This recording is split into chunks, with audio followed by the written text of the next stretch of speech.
Anyone who is a thug and a punk who comes out and riots and steals and loots is not someone we should be defending. And these weren't adjuncts, by the way, that were just taggers along and they got out of hand on a peaceful march. That is the lie that they're selling to the Jewish community, of the liberal Jewish community of Los Angeles. That's not what happened in Pan Pacific Park as we were celebrating Shabbos and Shavuos last weekend. They were riling up the whole place with F Third and Fairfax and F Beverly Hills, and setting them up and setting them loose afterward. And then they get on stage and after speech vilifying the communities and the businesses in the neighborhood of Pan Pacific Park. Then they say, well, we have nothing to do with it. It's going to get out of hand. We're shutting this down now. No, they're on the hook for this. They're liable for this. Who is? The Black Lives Matter, the whole organization, the speakers who incited this crowd to riot and violence. They should all foot the bill, and they should all go to jail for what they incited. And they can't back off and say, well, the event's over now, and whatever happens is not our responsibility. You can't put red meat down in front of a lion and not be responsible for the lion eating it.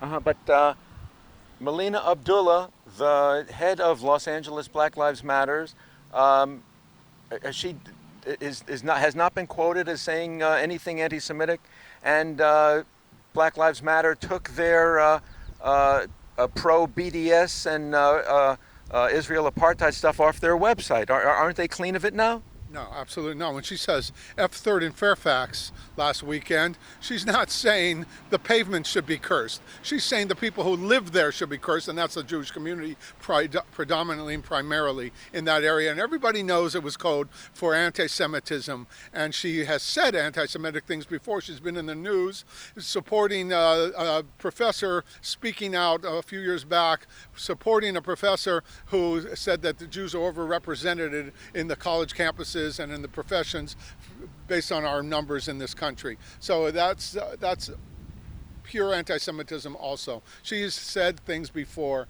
that she has been called on. Yeah. Have there been any messages scrawled here that you take exception to as an Orthodox Jewish rabbi? Well, I haven't looked at every single message here. But I would say, it says over there, Beverlywood wants peace. That may be all fine and dandy that Beverlywood wants peace, but you're not going to have any peace when you cower and bend your knee to these people. You're not going to have peace. The messages are fine. Obviously, if anyone is unjustly killed or arrested, they should have justice served for them.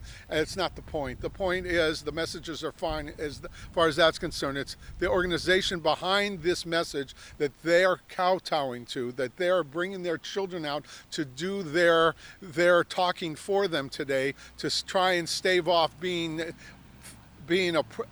pogromed as well in this side of town, like they were on our neighbors were on the other side of town last weekend. They're trying. This is purely out of fear. This is not out of justice in the sense of love and kindness for the black community. There's nothing wrong with decent black people. There's nothing wrong with decent white cops. Obviously, there are bad apples and bad seeds in every organization.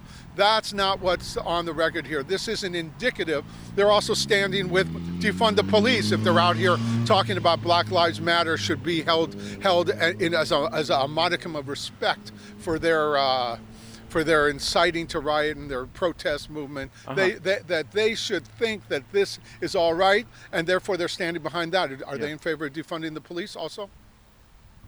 Is there a systemic or endemic bias in police departments against minorities, which would include Jews as well as blacks?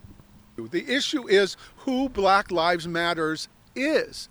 They are a racist, black supremacist, black Nazi organization. They hate white people, all white people. What did the innocent white people celebrating their Shabbos and their Shavuos, what did they have to do with the kid? We don't support a white cop killing a black man. We don't support that. So why do you take it out on us? Why is it that when a white guy gets killed by a black guy, nothing happens? But when a black guy gets killed by a white cop or a white anything, there's a riot, and every one of these thugs and punks thinks that they deserve a new television as a price of doing business around here for killing a black. What's going on?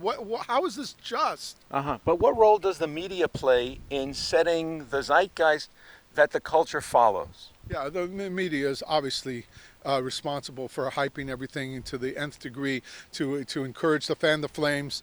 It used to be that they say if it bleeds it leads, and now you can say you see if it burns it earns. The more fires, the more coverage they'll give to it, and they know exactly how to play the media, these groups, and they get their message out loud and clear and get everybody in the media and everybody reporting and everybody interviewed to bow down and scrape and dust the ground with their clothing, prostrate flat out to them as a way of saying we're sorry that we are white privileged and we have it easier than you in history. That's not the way to get it done. That is not, hopefully, that is not going to hold the society is going to collapse to you. That is a surefire way to get us riled up and get us to defend ourselves by any means necessary. If it comes down to a war on the streets, then you guys got it. If you come after us, we're going to defend our homes. Don't think these guys here today are representative of the Jewish backbone.